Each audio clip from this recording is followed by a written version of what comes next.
Let's now talk about the extruded cut feature, and for that I'll use the same drawing which we used for extrude feature. So here I'll start with sketch. So I'll go to sketch and sketch option and I'll select the top plane, and here I'll just make a big circle and exit the sketch environment.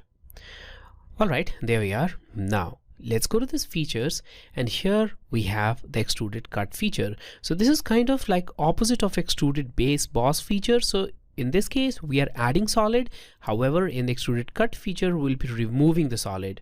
So let's go to extruded cut, and as this object was already selected, this sketch was selected, it will use it as a reference and make the shape. Now currently it may look like it's still extruding it, but the things are a little different now. I'll grab this arrow and move it all the way up to this, and this is what we are going to get. But here, instead of making anything, it will just create a cut from here and also from here. So I'll maybe move it even further up, and that's what it's going to do. Now the options of this property manager in the cut extrude tool is exactly the same. It's kind of like the extruded boss base feature. So the way it works is exactly like the extruded feature. So here I will maybe activate draft, and I'll add a draft angle of close to 5 degrees, or maybe even 5 degree.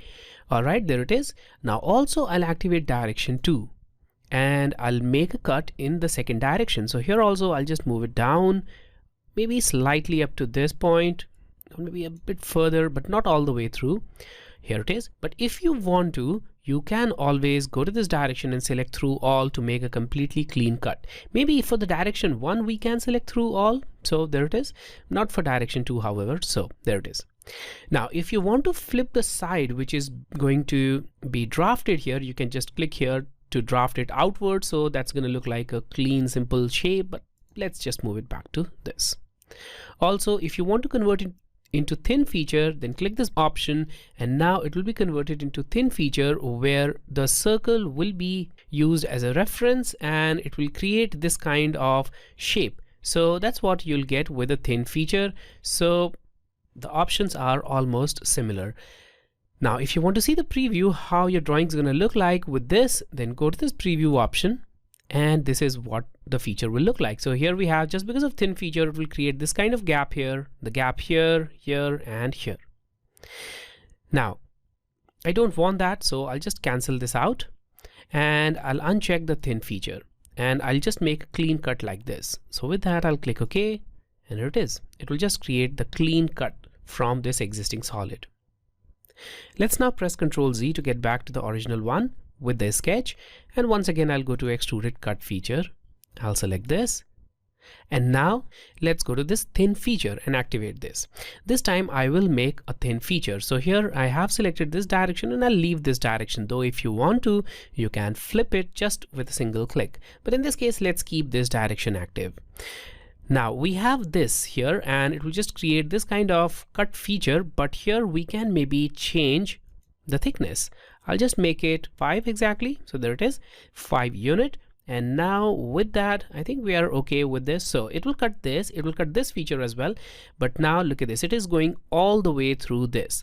Now if you just want to cut your object only up to this plane, then don't make it kind of like this. So just ensure that you are using design intent in a proper way. For example, in this case, I will show you how changing the direction parameter will change the way your drawing behaves. So in the first situation, I'll just move it back to this, and maybe ever so slightly here.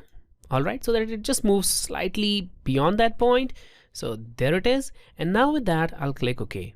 All right, and also I'll click OK again. So it will make this kind of cut, which is completely clean all the way through this. But if you now change the sketch here for this drawing, which I'll do using this boss extrude feature, I'll expand it. I'll go to its sketch and edit. And if I increase the height here and exit this, then this is going to happen. So now there is no clean cut here because it will just cut it only up to the point we specified. If, however, we change that, so let me press Ctrl Z a couple of times so that we are back to this. And here I'll just go to Cut Extrude and Edit Feature. And now instead of adding this height, I will change the parameter. So I'll go to this parameter and I'll select Through All. Or you can also select up to surface and select the surface, but here Through All will make more sense. Now with that, I'll click OK and OK again. And this also looks exactly like the same drawing, right? We have the cut here and here also. So apparently there is no difference, but when you now go to the main sketch, which is this one, and modify this, and now even if you increase the height, no matter how much you increase that, it will respect that design intent and it will make a completely clean cut all the way through, because that's what we specified using Through All option. And that's the reason why you should always keep design intent in mind whenever designing anything in SolidWorks, so that even after you make changes, the changes are honored for all the parts and features that you add later on. And that's all about Extruded Cut feature.